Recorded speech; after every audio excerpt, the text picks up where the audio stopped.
ಎಲ್ರಿಗೂ ನಮಸ್ಕಾರ. ಇವತ್ತು ಆರೋಗ್ಯಕರವಾದ ಅಡುಗೆನಲ್ಲಿ ಹೊಲದ ಕಡೆ ಅಥವಾ ಹಳ್ಳಿ ಕಡೆ ಸಿಗುವಂಥ ಗುಳ್ಸುಂಡೆಕಾಯಿಂದ ಚಟ್ನಿ ಮಾಡೋಣ. ಮೊದಲು ಕೆಮ್ಮು ಶೀತ ಜ್ವರ ಏನೇ ಬಂದರೂ ಮೊದಲು ಮನೆ ಮದ್ದುಗಳನ್ನ ಮಾಡಿ ಆಮೇಲೆ ಆಸ್ಪತ್ರೆಗೆ ಹೋಗ್ತಿದ್ರು. ಹಾಗೆ ಇವತ್ತು ನಾವು ಗುಳ್ಸುಂಡೆಕಾಯಿಂದ ಒಂದು ಚಟ್ನಿ ಮಾಡೋಣ.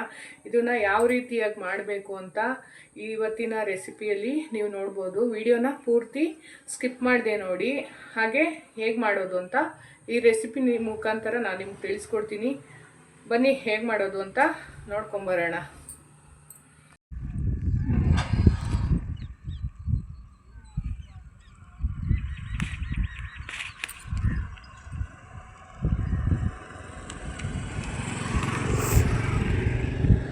ಇದು ಗುಳ್ಸುಂಡೆಕಾಯಿ ಅಂತ. ಇದನ್ನು ನೆಗಡಿ ಕೆಮ್ಮು ಆದರೆ ಚಟ್ನಿ ಮಾಡಿಕೊಂಡು ಅಥವಾ ಸಾರು ಮಾಡಿಕೊಂಡು ತಿನ್ಬೋದು. ಇವತ್ತು ಇವನ್ನ ಕಿತ್ಕೊಂಡೋಗಿ ಚಟ್ನಿ ಮಾಡೋಣ. ಹೇಗೆ ಮಾಡೋದು ಅಂತ ತೋರಿಸ್ತೀನಿ. ಈ ರೀತಿಯಾಗಿರುತ್ತೆ ಗಿಡದಲ್ಲಿ ಮುಳ್ಳುಗಳಿರುತ್ತೆ, ಹಾಗಾಗಿ ಹುಷಾರಾಗಿ ನೋಡಿಕೊಂಡು ಕಿತ್ಕೋಬೇಕು. ಇದೇ ಗಿಡ, ಇಲ್ಲಿ ನೋಡ್ಬೋದು ನೀವು, ಇಲ್ಲಿ ಕಾಯಿಗಳಿದೆ. ಚೆನ್ನಾಗಿರೋ ಕಾಯಿಗಳನ್ನೆಲ್ಲ ಬಿಡಿಸ್ಕೊಂಡು ಇಟ್ಕೊಳ್ಳೋಣ. ಇದನ್ನು ಸುತ್ತ ನೋಡಿಕೊಂಡು ಬಿಡಿಸ್ಕೊಂಡು ಇಟ್ಕೊತೀನಿ. ಇವನ್ನೆಲ್ಲ ಬಿಡಿಸ್ಕೊಂಡಿದ್ದಾಯಿತು. ತೊಟ್ಟೆಲ್ಲ ಬಿಡಿಸ್ಕೊಂಡು ಚೆನ್ನಾಗಿಲ್ದಿರೋವೆಲ್ಲ ನೋಡಿಕೊಂಡು ಇವನ್ನ ಒಂದು ಬಟ್ಟೆಯಲ್ಲಿ ಒರೆಸ್ಕೊಳ್ಳೋಣ. ಯಾಕಂದರೆ ಇವನ್ನ ಹುರಿದ್ಬಿಟ್ಟು ಆಮೇಲೆ ಇನ್ನೊಂದ್ಸಲಿ ತೊಳ್ಕೊತೀವಿ. ಸುಮ್ಮನೆ ಈಗ ಬಟ್ಟೆಯಲ್ಲಿ ಒಂದ್ಸಲಿ ಒರೆಸ್ಕೊಂಡ್ರೆ ಆಯಿತು.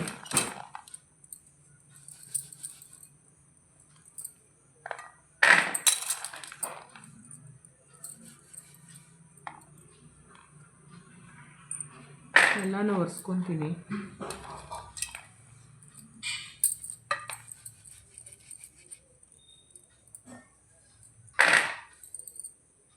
ಪೂರ್ತಿಯಾಗಿ ಬಟ್ಟೆಯಲ್ಲಿ ಒರೆಸಿಟ್ಕೊಂಡಿದ್ದೀನಿ ಇವನ್ನ.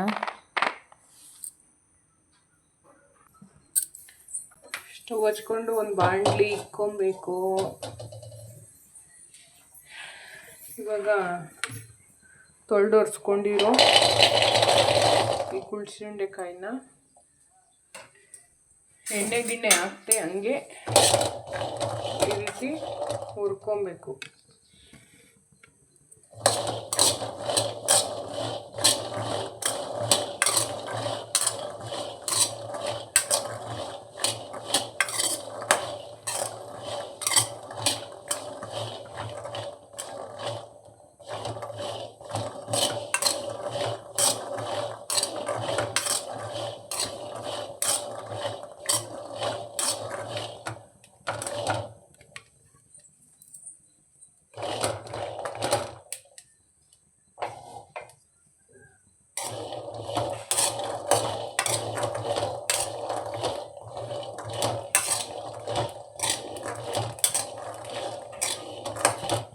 ಎಣ್ಣೆ ಹಾಕೋದು ಬೇಡ, ಹಾಗೆ ಹುರ್ಕೊಬೇಕು. ಇದು ಸ್ವಲ್ಪ ಕಪ್ಪಾಗಬೇಕು ಕಾಯಿಗಳೆಲ್ಲ, ಅಲ್ಲಿವರೆಗೂ ಇದನ್ನು ಹುರ್ಕೊಳ್ಳೋಣ.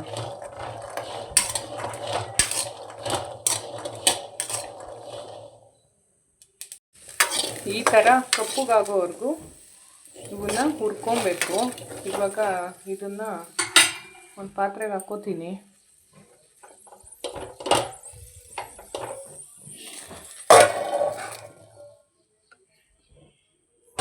ಹಾಗೆ ಒಂದು 4-5 ಒಣಮೆಣ್ಸಿನ್ಕಾಯಿ, ಹಸಿಮೆಣ್ಸಿನ್ಕಾಯಿ ಆದರೂ ಹಾಕೊಬೋದು, ಒಣಮೆಣ್ಸಿನ್ಕಾಯಿನೂ ಕೂಡ ಹಾಕೊಬೋದು.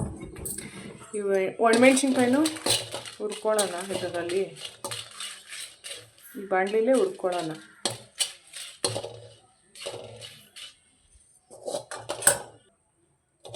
ಮೆಣಸಿನ್ಕಾಯಿನೂ ಹುರ್ಕೊಂಡಿದ್ದೀನಿ. ಒಂದು 5 ಹಾಕ್ಕೊಂಡಿದ್ದೀನಿ ಖಾರಕ್ಕೆ.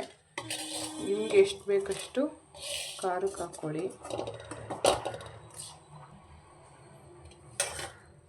ಚಟ್ನಿ ಮಾಡೋಕ್ಕೆ ಒಣಕೊಬ್ಬರಿ ಸ್ವಲ್ಪ ಹುಣಸೆಹಣ್ಣು, ಒಂದು 5 ಒಣಮೆಣ್ಸಿನ್ಕಾಯಿನ ಹುರ್ಕೊಂಡಿದ್ದೀನಿ.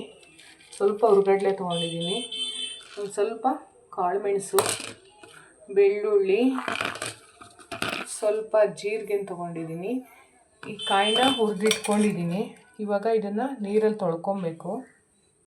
ಈ ಹುರಿದಿರೋ ಕಾಯಿನ ನೀರಲ್ಲಿ ತೊಳ್ಕೊಳ್ಳೋಣ, ಯಾಕಂದರೆ ನಾವು ಹುರಿದಿದ್ದೀವಲ್ವ, ಹುರಿದಿರೋದು ಕಪ್ಪಗಿರಬಾರ್ದು ಧೂಳು ಅಂತ. ಇದನ್ನು ಒಂದ್ಸಲ ನೀರಲ್ಲಿ ತೊಳ್ಕೊಂಡು ಎತ್ತಿಟ್ಕೊಳ್ಳೋಣ.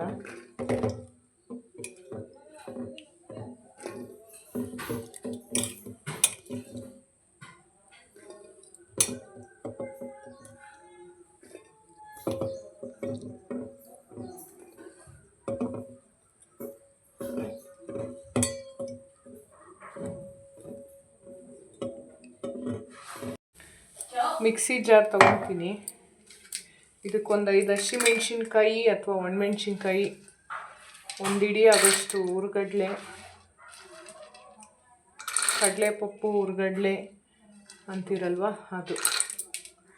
ಈಗ ಒಣಕೊಬ್ಬರಿ ತೊಗೊತೀನಿ. ಒಣಕೊಬ್ಬರಿ ಶೀತ ಕೆಮ್ಮಿಗೆಲ್ಲ ಒಳ್ಳೆಯದು. ಹಾಗಾಗಿ ಒಣ ಕೆಮ್ಮು, ನೆಗಡಿ, ಕಫ ಎಲ್ಲದಕ್ಕೂ ಕೊಬ್ಬರಿನೇ ಸರಿ. ಹಾಗಾಗಿ ಕೊಬ್ಬರಿ. ಇವಾಗ ನಾವು ತೊಳೆದಿಟ್ಕೊಂಡಿರೋ ಹುಣಸುಂಡೆಕಾಯಿನ ಹಾಕ್ಕೊಂಡು ನೀರು ಹಾಕ್ತೆ ಒಂದ್ಸಲ ಇದನ್ನು ರುಬ್ಕೊಳ್ಳೋಣ. ಇದನ್ನು ತರಿಯಾಗಿ ನೀರು ಹಾಕ್ತೆ ರುಬ್ಬಿದ್ದೀನಿ. ಇದಕ್ಕೆ ಒಂದು ಸ್ವಲ್ಪ ಜೀರಿಗೆ, ಸ್ವಲ್ಪ ಕಾಳುಮೆಣಸು, ಸ್ವಲ್ಪ ಬೆಳ್ಳುಳ್ಳಿ, ಒಂದು ಸ್ವಲ್ಪ ಹುಣಸೆಹಣ್ಣು, ಸ್ವಲ್ಪ ನೀರು ಹಾಕ್ಕೊಂಡು ರುಚಿಗೆ ಎಷ್ಟು ಬೇಕೋ ಅಷ್ಟು ಉಪ್ಪನ್ನ ಸೇರಿಸ್ಕೊಂಡು ಚಟ್ನಿ ಥರ ರುಬ್ಕೊಳ್ಳೋಣ. ಇದನ್ನು ಸ್ವಲ್ಪ ನೀರು ಹಾಕ್ಕೊಂಡು ತರ್ತರಿಯಾಗಿ ಇದನ್ನು ರುಬ್ಕೊಂಡಿದ್ದೀನಿ. ಇದು ಕೆಲವರು ಕಾಯಿನ ಇಚ್ಬಿಟ್ಟು ತೊಳೆದ್ಬಿಟ್ಟು ಹಾಕ್ಬೇಕು ಅಂತಾರೆ. ನಾವಿಲ್ಲಿ ಹುರಿದ್ಬಿಟ್ಟು ತೊಳೆದ್ಬಿಟ್ಟು ಹಾಕಿದ್ದೀನಿ. ಆದರೂ ಸ್ವಲ್ಪನೂ ಕಹಿ ಬಂದಿಲ್ಲ. ಬನ್ನಿ ಇದನ್ನು ಬಟ್ಲಿಗೆ ಹಾಕ್ಕೊಳ್ಳೋಣ. ಆಗಿನ ಕಾಲದಲ್ಲೆಲ್ಲ ಕಲ್ಲಲ್ಲಿ ರುಬ್ತಾಯಿದ್ರು. ಈಗೆಲ್ಲ ಮಿಕ್ಸಿಗಳಲ್ಲಿ ರುಬ್ತಾರೆ. ಕಲ್ಲಲ್ಲಿ ಮಾಡಿದ್ರೆ ತುಂಬ ಟೇಸ್ಟಾಗಿರುತ್ತೆ. ರೊಟ್ಟಿ ಜೊತೆಗೆ ರಾಗಿ ರೊಟ್ಟಿ, ಅಕ್ಕಿ ರೊಟ್ಟಿ, ಚಪಾತಿಗೆ ಎಲ್ಲ ತುಂಬ ಚೆನ್ನಾಗಿರುತ್ತೆ. ಗುಳ್ಸುಂಡೆಕಾಯಿ ಚಟ್ನಿ. ಹಾಗೆ ಗುಳ್ಸುಂಡೆಕಾಯಿ ಚಟ್ನಿ ತಿಂದು ಕೆಮ್ಮು, ನೆಗಡಿ ಎಲ್ಲನೂ ಹೋಗಿಸ್ಕೊತಿದ್ರು ಅವಾಗ. ಹಾಗೆ ನೀವು ನಿಮ್ಮ ಮನೇಲಿ ಚಟ್ನಿನ ಮಾಡಿ ತಿನ್ನಿ. ಹೇಗೆ ಬಂದಿತ್ತು ಅಂತ ಕಾಮೆಂಟ್ ಮೂಲಕ ತಿಳಿಸಿ ಅಂತ ಹೇಳ್ತಾ, ಗುಳ್ಸುಂಡೆಕಾಯಿ ಚಟ್ನಿ ಜೊತೆಗೆ ರಾಗಿ ರೊಟ್ಟಿ ಒಳ್ಳೆ ಕಾಂಬಿನೇಷನು. ಇದಕ್ಕೆ ಯಾವುದೇ ರೀತಿಯ ಒಗ್ಗರಣೆ ಎಣ್ಣೆ ಆಗಲಿ ಬಳಸಿಲ್ಲ. ಶೀತ ಕೆಮ್ಮಿಗೆಲ್ಲ ಗುಳ್ಸುಂಡೆಕಾಯಿ ಚಟ್ನಿ, ರಾಗಿ ರೊಟ್ಟಿ ತಿಂದರೆ ಶೀತ ಒಂದೇ ಸಲ ಹೋಗ್ಬಿಡ್ಬೇಕು. ಹಾಗೆ ನೀವು ನಿಮ್ಮ ಮನೇಲಿ ಮಾಡಿಕೊಂಡು ತಿನ್ನಿ.